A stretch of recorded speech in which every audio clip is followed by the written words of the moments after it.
Last time we spoke about the Oyama incident and the decision to fight at Shanghai. In July of 1937, escalating tensions between Japan and China erupted into a war after the Marco Polo Bridge incident. As conflict spread, Chinese leader Chiang Kai-shek believed in the nation's resilience, calling for unity to resist the Japanese.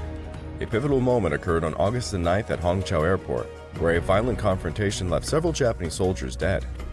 The circumstances remain murky, with both sides blaming each other, further inflaming hostilities. Despite attempts at negotiation, the military standoff intensified, leading to a consensus that war was imminent. Chiang mobilized troops to Shanghai, a crucial city for both strategic and symbolic reasons, determined to demonstrate that China could defend its sovereignty. The Chinese forces under Generals Zhang Fuquei and Zhang Zhujiang faced logistical challenges but aimed to strike first against an increasingly aggressive Japanese military. By August 12th, both nations prepared for conflict, leading to a drastic escalation. This episode is Black Saturday and Operation Iron Fist.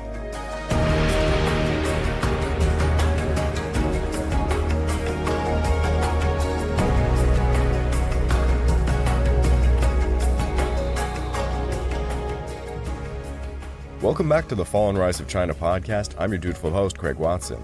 But before we begin, I just want to remind you all that this podcast is only made possible through the efforts of Kings and Generals over at YouTube. Perhaps you want to learn a bit more about the history of Asia?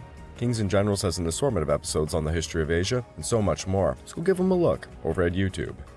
So please subscribe to Kings and Generals over at YouTube. You can also produce this content by checking out www.patreon.com/kingsandgenerals. And hey, don't forget about our sister podcasts over at the Eastern Front and Pacific War Week by Week podcasts, both written and narrated by me. And if after all that, you're still hungry for some more history, why don't you check out my personal channel, the Pacific War channel found over at YouTube, and Echoes of War found on major podcast platforms. Over on both of those, I just covered an episode on Japan's government by assassination period. If you'd like to further support me, please consider checking out my YouTube membership or my Patreon account at www.patreon.com/thepacificwarchannel. By joining either of these, you get access to the exclusive podcast series, about 25 episodes and ongoing, early access to all the content I make, and voting rights for the subjects I will tackle next. On Friday, August 13th of 1937, the residents of Shanghai began enduring the sounds of rifle fire and machine gun salvos, punctuated by distant bombs of artillery. Members of the Japanese Marines, disguised in civilian clothing and posing as rowdy thugs, arrived at the barricades manned by some Peace Preservation Corps members at the northern edge of Yangtze around 9:15 a.m. They began to provoke the Chinese guards with loud taunts and jeers. When the Chinese fired a warning shot into the air, the Japanese retaliated with deadly intent. The Chinese responded in kind, resulting in a lethal exchange. From that moment on, the situation was beyond control. As the day progressed, nervous skirmishes continued throughout the northern parts of Shanghai. Chinese commanders dispatched patrols to conduct probing attacks, hoping to identify weak points in the Japanese defenses and push them back whenever possible. Meanwhile, their Japanese counterparts rushed to occupy key positions outside their main defensive line, aiming to gain an advantageous position should their adversaries launch a large offensive. Small bands of soldiers from both sides maneuvered along narrow alleys to minimize the risk of detection. However, whenever they encountered each other, the results were deadly. In the western sector of the front lines, where the Chinese Army's newly arrived 88th Infantry Division was preparing its positions, the center of activity was the headquarters of the Japanese Marines near Hongqiao Park. This location resembled a fortress featuring a massive 4-story structure shielded from air and artillery bombardment by a double roof of reinforced concrete. The building, which encompassed a large inner courtyard, occupied 2 city blocks and could accommodate thousands of troops at once. Highly visible, it represented both a significant military threat and a symbol of Japan's presence in Shanghai. The Chinese were acutely aware of their objective. They had to eradicate it. The Sichuan North Road lies south between the Marine headquarters and the Japanese section of the international settlement. This road became the scene of frantic activity for the first day of the battle. Japanese armored cars and motorcycle patrols with machine guns mounted on sidecars sped up and down the otherwise deserted street, while trench mortars positioned along the pavement lobbed grenades into Jiaibei to the west. As columns of smoke rose into the sky from the buildings in the Chinese district, Japanese officers squeezed into narrow coning towers atop the Marine headquarters, watching the bombardment results through field glasses. Reports of Chinese snipers stationed in the upper floors of buildings along the road prompted Japanese squads led by sword-wielding officers to carry out door-to-door searches. Suspects were unceremoniously dragged out, to their uncertain fate. Not a single civilian was visible in the area. Everybody stayed indoors, behind closed windows or drawn curtains. On the afternoon of August 13th, the 8-character bridge, located west of the Marine headquarters, became the site of one of the battle's first major engagements. The bridge, measuring just 60 feet in length and spanning a minor creek, was deemed by both sides a significant tactical importance. The Chinese commanders viewed it as a crucial route for advancing into Hong Kao's area, believing that if the bridge fell into Japanese hands, it would be like, quote, a piece of bone stuck in the throat. At around noon, Major Yi Jin, a battalion commander of the 88th Division, led a couple of hundred men from around the North Railway Station towards the 8-character bridge. When the soldiers reached their objective at around 3 p.m., they spotted a small Japanese unit that had just arrived across the creek and was setting up a defensive position. The Chinese opened fire and managed to secure the bridge, prompting the Japanese to launch a brief artillery bombardment that resulted in several casualties. Gunfire near the bridge continued intermittently until about 9 p.m., when a fragile silence fell over the area. Further to the east in the 87th Division sector, the day was also characterized by frantic maneuvering, punctuated by lengthy bursts of violence. Chinese reconnaissance parties infiltrated enemy-held areas, making their way to the Japanese golf club near the Hongpu River, where they began shooting at workers busy preparing the makeshift airfield. As the first volleys from the Chinese snipers rang out, clouds of dust filled the air, causing the workers to hastily seek cover. Japanese soldiers stationed in the clubhouse immediately returned fire, throwing off the snipers' aim. After about an hour, 2 Japanese vessels moored in the Hongpu River, the destroyer Run, and the gunboat Seita, were called in to assist the Japanese Marines facing the 87th Division. 4- and 6-inch shells screamed across the sky, exploding in the Chinese districts to the north. Shanghai University was also shelled, as the Japanese troops on land believed it had been occupied by Chinese soldiers. Ultimately, the last remaining staff members, those being 2 Americans, were forced to flee the campus. The naval artillery had come to the aid of the beleaguered infantry on shore, a scene that would be repeatedly continued in the days and weeks to come. Late in the evening, Chiang Kai-shek finally ordered his military commanders to, quote, divert the enemy at the sea, block off the coast, and resist landings at Shanghai. Even before the mobilization of troops began, panic swept through Shanghai. Meanwhile, the city's waterfront took an increasingly ominous tone. The China Daily News wrote, arms, ammunition, and supplies streamed from several Japanese cruisers and destroyers onto the OSK wharf, in what appeared to be an unending flow. Additionally, a large detachment of soldiers in full marching gear disembarked, while the cruiser, the Izumo, 2 destroyers, and 9 gunboats arrived shortly before. Zhang Zhuzheng, the commander of the left wing, finally received the orders he wished to hear. Zhang intended to deploy all available troops in a bold effort to eliminate the Japanese presence once and for all, following the strategy recommended by his German advisors. However, the plan had a significant weakness. The assault was to focus on the Marine headquarters and the rest of the Hong Kong salient, while deliberately avoiding combat within the formal borders of the international settlement. This decision was made as a concession to the international public opinion, and it was politically sound. However, from a military perspective, it was nearly suicidal and greatly increased the risks associated with the entire operation.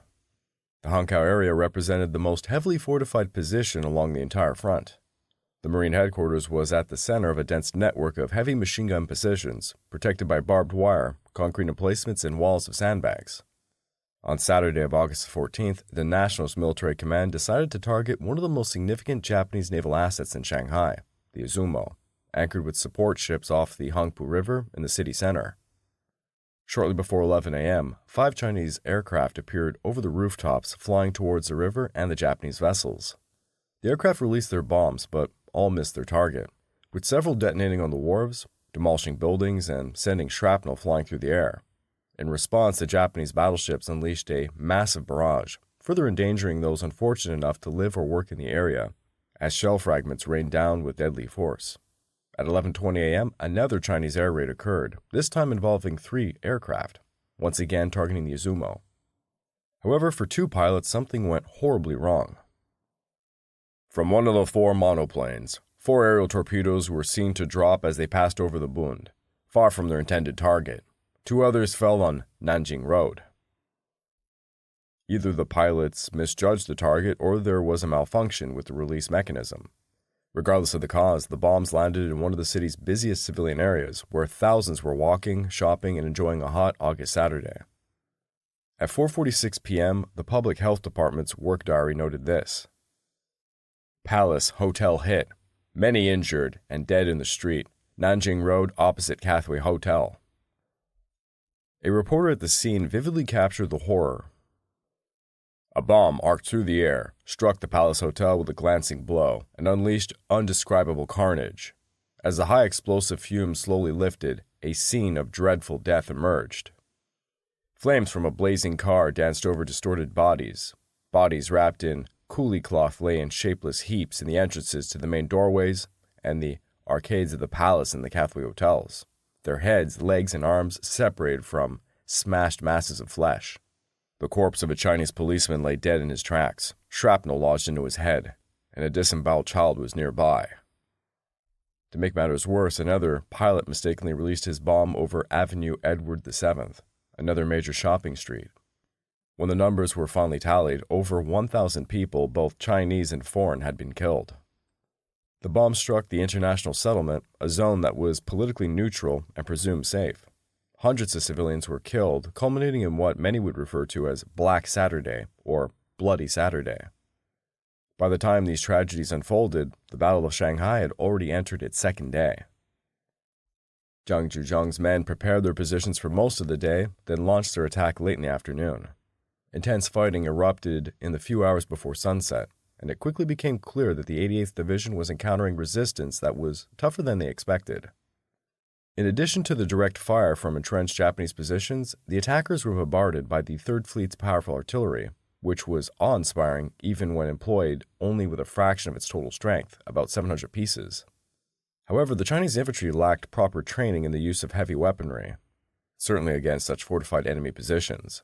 Their heavier guns, which could have made a significant difference, were held too far in the rear and missed their targets too easily, as inexperienced crews used flawed coordinates from observers who were not close enough to the action. Additionally, some of the Japanese positions had such thick defensive walls that it was questionable whether even the most powerful weaponry in the Chinese arsenal, that being a 150mm howitzer, could do much more than dent them. These tactics resulted in extraordinary heavy losses for the Chinese, including amongst their senior ranks. At 5 p.m., Major General Fang Yuseng, the 41-year-old commander of the 88th Division's 264th Brigade, was leading an attack near the Marine headquarters. His divisional commander, Sun Yongliang, attempted to reach him via field phone, but he was forced to wait. When he finally managed to get through to Huang, he cracked a rare joke. "It took so long, I thought you were dead." Just minutes later, as if fate wanted to punish Sun Yongliang for his black humor, Fang Yuseng's command post was struck by an artillery shell, killing him instantly. Shock spread through the ranks as the news circulated, recalled one Wu Guanliao, a machine gunner of the 88th Division. "Brigade Commander Huang was a fair-minded person, and he showed real affection for his troops. It was terribly sad news." Huang was by no means an exceptional case. Chinese officers died in large numbers from the very first day. One regiment lost 7 company commanders in a single short attack. Several factors contributed to the high incidence of death amongst their senior ranks. One reason was the ethos amongst some of the officers to lead from the front, in an effort to instill some courage in their men. However, leading from the rear could also be highly risky in urban combat, where opposing forces were just a few yards apart often, and the maze-like environment created by multi-story buildings and narrow alleys led to a fluid situation where the enemy could just as likely be behind as in the front. Moreover, soldiers on both sides deliberately targeted enemy officers, perhaps more so than in any other conflict, because rigid leadership hierarchies placed a premium on decapitating the opposing unit's command. However, the massive fatality rates amongst the officers, and even more so amongst the rank and file, were primarily the result of Chinese forces employing frontal assaults against well-armed, entrenched enemies. The men who were dying by the hundreds were the Chinese elite soldiers, a product of years of effort to build a modern military. They represented the nation's best hope for resisting Japan in a protracted war. Nevertheless, on the very first day of the battle, they were being squandered at an alarming and unsustainable rate. After just a few hours of offensive operations with minimal gains, Chiang Kai-shek decided to cut his losses. In a telegram, he commanded Jiang Zhuzhang, "Do not carry out attacks this evening. Await further orders." In the weeks leading up to the outbreak of the Battle of Shanghai, Chiang Kai-shek received a parade of leaders from various provinces eager to participate in the upcoming fight. After years of the warlord nonsense, a sense of unity began to emerge amongst them for the first time. All of these factions proclaimed that they would lend their troops to the leadership of Chiang Kai-shek if he pledged them only against Japan. As a sign of his sincerity, Chiang decided to appoint the position of overall commander in Shanghai to one of his longest-standing rivals, one of our dear old friends, the fingernails inspector himself, Fang Yuseng. Yes, if you've been listening to this series for quite a while, I would be surprised that this guy got that position. It was pretty politically savvy, though, on Chiang's part, as it showcased to the communists he was kind of playing ball with them. A rather surprised Fang Yuseng did not hesitate when he was offered the command. "As long as it serves the purpose of fighting Japan, I'll say yes, no matter what it is." His appointment was announced just as the first shots were being fired in Shanghai. Fang Yuseng was about a decade older than his direct subordinates, which Chiang considered an advantage. He desired someone who was both composed and prudent to counterbalance the fiery tempers of the frontline commanders. As Chiang put it, "These frontline commanders are far too young. They've got a lot of courage, but they lack experience." Fang Yuseng moved his command post to the temple outside Suzhou in mid-August. Almost immediately afterwards, he visited Jiang Zhuzhang, who had just established his command post near Suzhou city's wall. At that time, Jiang Zhuzhang was just beginning to realize how formidable the Japanese resistance in Shanghai truly was. His staff started to notice troubling signs of his deteriorating health, sensing that sickness and exhaustion were taking a toll on his ability to stay upright and effectively lead the battle. Perhaps this feeling of being overwhelmed was why he failed to undertake basic tasks, such as providing adequate protection from air attacks. Meanwhile, Shanghai society responded to the sudden outbreak of war. In July, the city's residents worked, ate, drank, and played as they had done for decades. Beginning in August, however, they had to entirely remake their lives. Local institutions began to relocate. By late September, it was announced that 4 local universities would open joint colleges with institutions in China's interior. Within the country's premier commercial city, business was being devastated. "Like a nightmare octopus flinging cruel tentacles around its helpless victims," was what the North China Daily reported. "Local hostilities are slowly strangling Shanghai's trade." A shopkeeper in Shanghai lamented, "We obtain a lot of business, of course, from tourists who visit Shanghai. What tourists are there these days?" For the foreigners in Shanghai, the war was seen as a violent diversion, but nothing truly too dangerous, at least. That's what they thought. For the Chinese, however, life was unraveling. As the fighting intensified around the Japanese district, thousands of refugees poured into the streets, heading for Suzhou Creek and the Garden Bridge, the only link to the international settlement that remained open. It was chaotic, and there was a merciless stampede, where the weak were at a severe disadvantage. "My feet were slipping in blood and flesh," recalled a Rhodes farmer, as a journalist from the North China Daily News found himself in a sea of people struggling to escape Hankou. "Half a dozen times I knew I was walking on the bodies of children or old people sucked under by the torrent, trampled flat by countless feet." Near the creek, the mass of sweating and panting humanity was nearly uncontrollable as it funneled towards a bridge which was just about 55 feet wide. 2 Japanese sentries were almost overwhelmed by the crowd, and they reacted as they had been trained, with immediate reflexive brutality. One of them bayoneted an old man and threw his lifeless body into the filthy creek below them. This brutal act of violence did not deter the other refugees, however, who continued to push towards the bridge, believing that they were heading towards the safety of the international settlement. Little did they know they were moving in the wrong direction, towards the horrific slaughter of innocent civilians that would mark the entire Shanghai campaign. What I'm describing is actually caught on film, by the way. If you go on YouTube right now and you look up Shanghai 1937 civilians rushing to international settlement, there is about 3 different clip reels that I know by heart as I use it a lot for my content. The American Army Air Force advisor, Claire Chennault, had been in the air since the early hours of August the 14th. After a few hours of sleep at his base in Nanjing, he jumped into a lone unarmed fighter to observe the Chinese air raid as a neutral party. The night before, he had been at the Nanjing Military Academy in company of one Chiang Kai-shek and his wife, Sung Mei-ling. That night as war loomed, Sung Mei-ling in tears said, "They are killing our people." Chenault asked, "What will you do now?" To this she replied, "We will fight." Chenault was the one who had suggested bombing the ships on the Hongpo River because of the artillery support that they provided the Japanese infantry. Since there existed no Chinese officer with such expertise to prepare such an operation, Sung Mei-ling had asked Chenault to take over. Although he was completely unprepared for this new role, he felt a growing affinity for China, fueled by excitement at the prospect of contributing to their fight.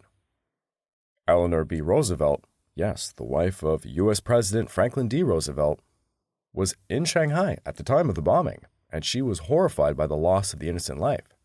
She sent a letter to Japan's premier, Prince Kenoi, urging him to seek ways to minimize the risk of Chinese air raids, which she argued was being caused by the presence of the Japanese military forces in the Shanghai area. The Japanese did not respond. However, the day after her letter, the Izumo was moved from its anchorage near the Japanese consulate to the middle of the Hongpo River. The cruiser remained close enough to contribute its artillery to the fighting inland, but far away enough to significantly reduce the danger to civilians in the city. August the 15th was surreal. Even after thousands had been killed in battle, the fighting in all of China remained an undeclared war, as far as the Japanese government was concerned, and it committed forces only in a piecemeal fashion. The Japanese cabinet at the time continued to refer to the event in Shanghai and to the event north near Beijing as the China Incident.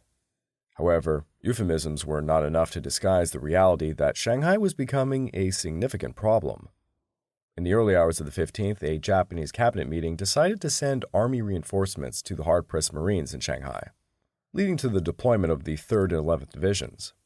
These two divisions were to form the Shanghai Expeditionary Force, a unit resurrected from the hostilities that took place in 1932. Many of the soldiers sent to war were reservists in their late 20s and early 30s who had long since returned to civilian life and were poorly disciplined. In their habitual disdain for the Chinese, Japanese leaders figured that this would be more than enough to deal with them. Underestimating their foe would prove to be a mistake, and they're going to repeat this again and again in the coming weeks and months. To lead the force, the Japanese leaders brought out of retirement one 50-year-old General Matsui Iwane, a veteran of the Russo-Japanese War of 1904 to 1905. Matsui was a slight man, weighing no more than 100 pounds, with a large 19th century mustache and suffering from palsy on his right side. He was not an accidental choice, for he was a China expert. He was actually a longtime acquaintance of one Dr. Sun Yat-sen. Hongkou, or as it was known as Little Tokyo, had become an area under siege. Surrounded by hostile Chinese troops on 3 sides, its only link to the outside world was the dock district along the Hongpo River. From the first day of battle, the area was bombarded with Chinese mortar shells, prompting an exodus amongst the Chinese residents, some of whom had lived in Shanghai for many years. An increasingly common sight was kimono-clad women carrying heavy loads as they made their way to the wharfs to board ferries taking them back to Japan. A Japanese correspondent at Hongkou, Hayashi Fuzao, had this to say: "It was a dark town. It was an exhausted town." Those who remained in Little Tokyo, mostly men forced to stay behind to look after their businesses, tried their best to continue their lives with as little disruption to their normal routines as possible. However, this was very difficult, given the constant reminders of war surrounding them. Rows of barbed wire, piles of sandbags, and soldiers marching from one engagement to another, the sounds of battle often occurring just a few blocks away. Every building was bullet-marked, and the haze of gunpowder hung over the town. It was a town at war. It was the August sun of an eerie silence, burning asphalt, and most of all, the swarm of blue flies hovering around the fleet. It seemed to Vice Admiral Hasegawa Kiyoshi, the commander of the Japanese Third Fleet, had bitten off more than they could chew in aggressively expanding operations in Shanghai. August the 16th saw repeated Chinese attacks, placing the Japanese defenders under severe pressure, stretching their resources to the limit. Rear Admiral Okiwachi Denshichi, who headed the Shanghai Marines, had to hastily commit reserves, including irreplaceable tanks, to prevent a Chinese breakthrough. That day, Hasegawa sent 3 telegrams to his superiors, each sounding more desperate than the last. After a second telegram, sent around 7 p.m., warning that his troops could not hold out for more than 6 more days, the Naval Command ordered the Marine barracks at Sasebo Naval Base in southern Japan to dispatch 2 units of 500 Marines each to Shanghai. Following Hasegawa's third telegram later that night, the Navy decided to send even more reinforcements. 2 additional Marine units consisting of a total of 1,400 soldiers waited in Manchuria for deployment at Qingdao. They were ordered to embark for Shanghai immediately. The Chinese, however, did not feel that things were going their way. The battle continued to be much bloodier than anyone had anticipated. Throwing infantry en masse against fortified positions was the only feasible tactic available to an army rich in manpower, confronting an adversary with a clear technological advantage. Yet this approach turned the battle into a contest of flesh against steel, resulting in tremendous loss of life. Chiang Kai-shek was losing patience. After several days of fighting, his troops had still not succeeded in dislodging the Japanese from the streets of Shanghai. The Japanese Marines entrenched in the Hongkou and Yonchupu areas proved to be harder nuts to crack than he or his generals had expected. At a meeting with his divisional commanders, Chiang ordered a massive attack to be launched in the early morning of August 17th. The troops were to utilize more firepower and be better prepared than they had been for the assault 3 days prior. Codenamed Operation Iron Fist, it was the most ambitious Chinese offensive in the first critical week of the Shanghai campaign. Colonel Hans Werther, the advisor assigned to the 88th Division, played a key role in planning the offensive.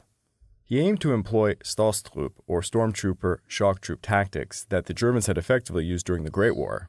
After an intense artillery bombardment, a small elite group of determined, well-armed men were to punch through the Japanese lines and fight their way deep into the enemy camp before the defenders had a chance to recover from the initial surprise. This procedure was to be followed by both the 88th Division moving in from the west, targeting the area south of Hongkou Park, and the 87th Division conducting a parallel operation from the east. Zhang Zhuzhong recognized a window of opportunity while he still enjoyed a significant but likely temporary advantage against the Japanese. This opportunity had to be seized before reinforcements could arrive. However, the odds were not favorable. Urban combat with modern weaponry of unprecedented lethality was a costly affair, especially when the enemy had the upper hand in the sky. Japanese aircraft constantly threatened the Chinese positions, carrying out relentless sorties throughout the day. The Chinese Air Force remained a factor, but it was uncertain how much longer it could hold out against the more experienced Japanese pilots and their superior, more maneuverable aircraft. The growing Japanese presence overhead, supported by both shipborne planes and aircraft based off of airstrips on Chongming Island in the Yangtze Delta, greatly complicated major movements on ground. Despite these challenges, the Chinese Army continued its troop buildup in the Shanghai area. The 90th Infantry Division arrived on August 15th and placed 1 brigade, half of its strength, at the disposal of the 87th Division, ensuring that the division's rear area was covered during Operation Iron Fist. Operation Iron Fist kicked off as planned at 5 a.m. on the 17th. Utilizing all available firepower, the 87th and 88th Divisions launched simultaneous assaults against the stunned and bewildered Japanese defenders. In line with the Stoßtruppe approach of rapid penetration, Zhang Zhuzhong introduced a new tactical principle, prompted by the severe losses during the first few days of the fighting. Forces under his command were to identify gaps in the Japanese defenses and exploit them, rather than launch massive, costly, and most likely futile attacks on heavily fortified positions. Once an enemy stronghold was spotted, the main forces would circumvent it and leave just enough troops to keep it pinned down. Chen Yiding, a regimental commander of the 87th, played a pivotal role in the assault. His soldiers, each equipped with provisions for over 2 days, made good progress during the first hours of Iron Fist, leveraging their local knowledge and moving with the slippery dexterity of alleyway cats. They would enter a building on one street, knock down the wall inside, and exit onto the next street, or they would throw down beams from rooftop to rooftop, sneaking as quietly as possible from one block to another, without being noticed by those on the ground. They proved elusive targets for the Japanese, who expected them to come from one direction, only to be attacked from another. Nevertheless, changing the tactical situation from the previous days was not enough. The attackers encountered well-prepared defenses that sometimes could not be circumvented, resulting in significant losses from the outset of the assault. An entire battalion of the 88th Division was wiped out while trying to take a single building. Despite their sacrifices, there was no major breakthrough anywhere along the Japanese defensive lines. This was partly due to strong support from the Japanese naval artillery stationed along the Hangpu River, and partly a reflection of poor coordination between the Chinese infantry and their artillery. Equally detrimental to the Chinese cause was their careful avoidance, during the first days of combat in Shanghai, of fighting inside the international settlement or even in the predominantly Japanese part of the settlement. They were doing this in order to avoid angering the outside world and swaying international opinion against them. This approach frustrated their German advisors. It was obvious that the attacking troops had been told to engage only enemies standing on Chinese territory, not the ones inside the international areas. As reported by a German advisor with the almost audible sigh of regret in their after-action report. This frustration was shared by several Chinese officers on the front line. We are much handicapped by the demarcation of the foreign areas. We could have wiped out the enemy if it had not been for the orders from the central government and our commander to avoid causing damage to foreign lives and to give them adequate protection. The presence of the large foreign community primarily played into the Japanese hands. Many of Chiang Kai-shek's officers believed that if the Chinese had been able to move through the French concession and the international settlement to attack the Japanese from the rear, they could have won easily. Jiang Fuquet would later say, "Without the protection provided by the foreign concessions, they would have all been wiped out." But at the end of the day, the Japanese had emerged victorious. Their defense proved stronger, as it had been for 4 long years of the Western Front during the Great War. The challenge facing the Japanese was tough, but at least it was straightforward and uncomplicated. They had to hold on to Hangzhou and Yangshipu while waiting for reinforcements to arrive. They proved adept at this task. In many cases, Chinese soldiers found themselves fighting for the same objectives they had targeted when the Battle of Shanghai began several days earlier. By August 18th, the Chinese attack had been called off. Operation Iron Fist had proven to be a very costly endeavor for the Chinese, who endured heavy casualties in the vicious urban fighting. The Japanese, on the other hand, suffered approximately 600 casualties, of which 134 were fatalities according to the official gazette. The Japanese Marine units dispatched from Manchuria on August 16th, the day of the crisis for their compatriots in Shanghai, arrived in the city during the morning of the 18th, and they were immediately thrown into battle.